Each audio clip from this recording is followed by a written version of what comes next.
Okay, before I begin, I'm sorry, laptop's still in for repair. That's why you've got this slightly unusual setup for the podcast. 3, 2, 1. The final score: Wrexham 0, Altrincham 1. And a game which proves that games change, beg your pardon, goals change games. Great first half from Wrexham, but we didn't score. Once we let in a goal right at the end of the first half, everything altered. Dean Keats made 4 changes from the side of Druitt Bromley. 2 of them were enforced, of course. Rob Lainton was unavailable, so Christian Dibble continued in goal, and Jay Harris was suspended for 5 yellow cards, and so Jordan Davis came in the middle of the pitch. The other 2 changes were voluntary, as he brought in Reece Hall-Johnson to replace James Horsfield at right back, and also brought in someone else. Who was it? Should I cheat and look at my notes? I'll start that again. It's terrible.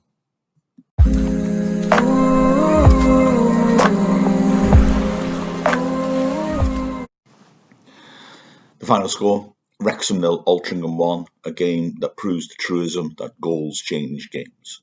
Because Wrexham in the first half looked very good, and in the second half really were not. The turning point being a 44th minute goal for Altrincham. 4 changes on the Wrexham side, 2 of them enforced, Dibble in for Lainton, and Jay Harris suspended, Jordan Davis in the middle of the pitch. And 2 voluntary changes. Elliot Durrell returned against his old team at the expense of Anthony Jeffrey, and at right back, Reece Hall-Johnson came in for James Horfield. Wrexham were terrific from the start. Really good first half performance. Very, very impressive, dominant. Should have been ahead early on. 3rd minute, free kick right hand side. Jordan Davis whipped a beauty in. Vassell got up, planted a powerful header on it. Bang, right squarely onto the crossbar, bounced back out. Yusuf tries a cute little overhead kick, which went just wide as well. Wrexham at it from the start. The energy was good.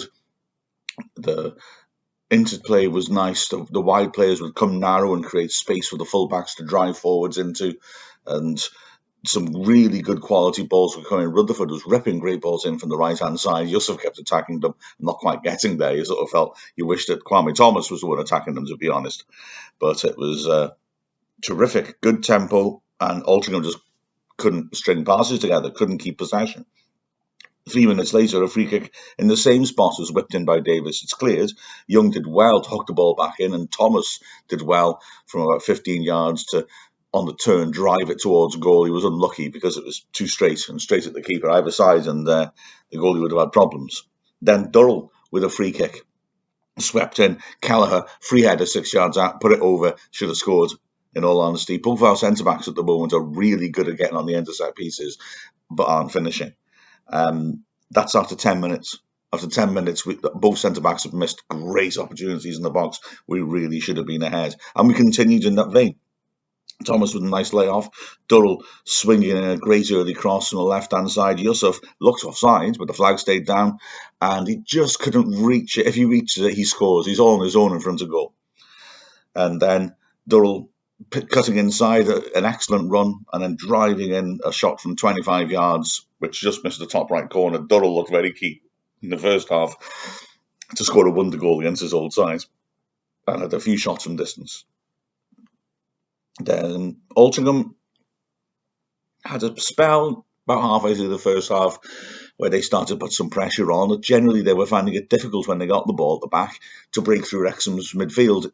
When they got the ball to the edge of the box, they looked quite lively and neat. There was some decent movement. Costello was drifting all over the place, but they found it difficult to get the ball to that point. So they had a little spell where they created nothing about halfway through the half, and then Wrexham were back on top once more. Durrell doing a neat little flick to Record on the left-hand side. He drove the ball across the face of goal, and it was just not quite in anybody's reach. A great ball in.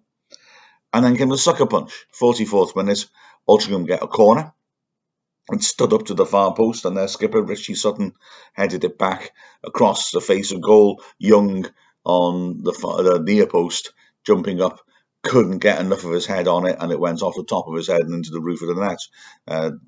The Twitter reaction of Altringham's club account was interesting because they seemed startled that they'd actually scored from a set piece. And they weren't the biggest team, had two big centre backs. And so real frustration for Wrexham, who seems to have solved their set piece problems, to let in a goal like that against a team who clearly don't think they're that good at set pieces. And the second half was a totally different affair because, well, let me put it this way. When it was 0-0 and Wrexham were dominating, you felt the goal was going to come. You felt they just had to persist. We were on top. In the end, something would drop for us. After that goal, everything changed. There was a sense that Wrexham were desperate, and suddenly not a sense. If they'd gone back out in the second half, I think, and just carried on with the same mindset, I suspect we'd have been fine.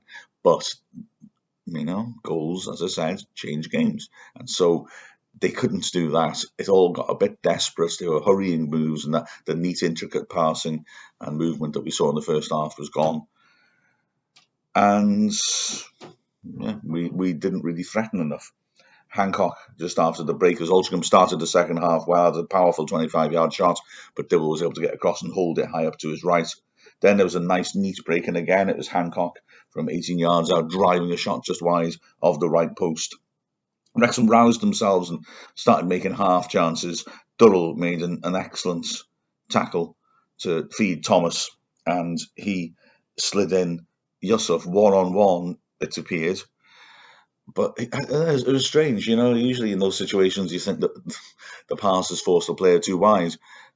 This time it seemed more that Yusuf just allowed it to roll across him too much, and the angle for the shot was completely gone. We did win a corner, and from that corner, by record, Vassell got up, headed it on, and Davis put it just wide from very close range. Was on the stretch, to be fair to him. Keats felt he had to make changes. 25 minutes left. So Jeffrey came on for Rutherford. Rutherford had done well, actually, but I think was just exhausted. And again, Wrexham didn't manage that much threat.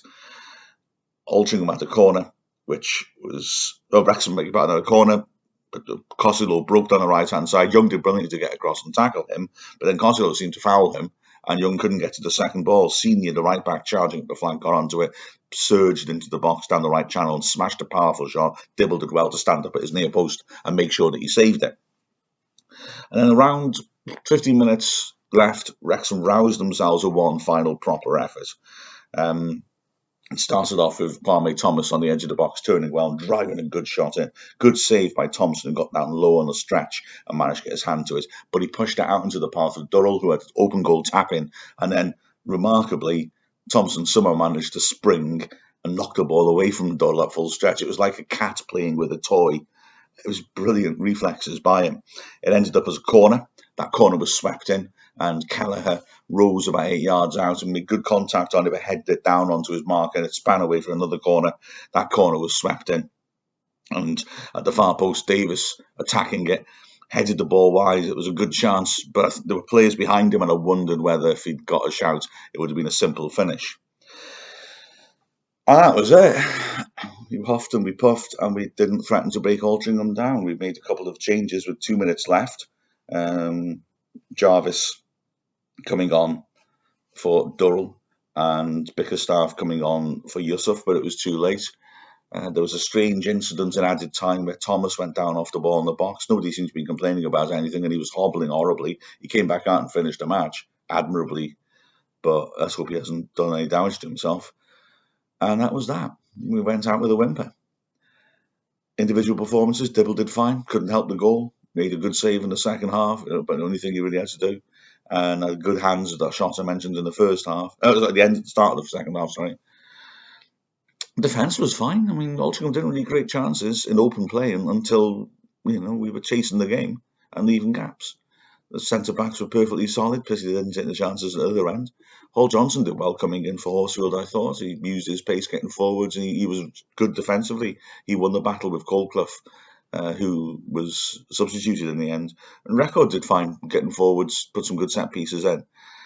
The trouble of judging performances here is that a lot of players did well in the first half and not well in the second. Young was a bit quieter than usual, I think, because he had to be a little more withdrawn, because the balance obviously is different when he's playing a Jordan Davis, and we missed his ability to influence things in the opposing half. Jordan Davis, full of energy, had some really classy moments, had a couple of moments, especially when we were chasing the game, where maybe he rushed and made mistakes as well. Um, on the flanks, I mean, Durrell was sporadically excellent, especially in the first half, and he worked like crazy. Rutherford, I thought, was very good, actually, but I understand why they took him off, because, a player like him going non-stop Tuesday, Saturday is going to burn him out. And I think he was just exhausted, but he did very well. Good movement, really good crossing as well. Nice one-touch combination play, very sharp. And then up front, Yusuf had a strange game. The first half, at the beginning of it, I'm thinking this is the best I've seen him play. Beg pardon. Looking to be in the middle of lots of combination play, knocking the ball off, one-touch stuff. None of it was quite working for him, but he was on the right wavelength. Faded out of it a bit in the second half, though, but he couldn't fault his endeavour. And Thomas, well, James Harrison was commentating with me, and we made him man of the match. I mean, there was no obvious man of the match, but again, he won his battle with the centre backs. Although a key thing Altrincham did was pull Jake Moulton's midfielder back to screen the centre backs, and that did actually obstruct Kwame Thomas quite a bit. He had a very good game, Moulton, front of the back for sweeping things up and keeping Altrincham secure. But and Thomas was the one who maybe had the most goal threat. He had that shot on the turn early on. He had the shot late on that the keeper made a good save from. It was frustrating. Jeffrey struggled to get any real influence in the game. He played on both flanks. On the right hand side, he was overhitting his crosses. On the left hand side, he wasn't able to cut inside and really cause too many problems. Frustrating. Oh well, we go again on Saturday. The final score of Wrexham 0, Altrincham 1. I'm Mark Griffiths from the Wrexham AFC Media Team.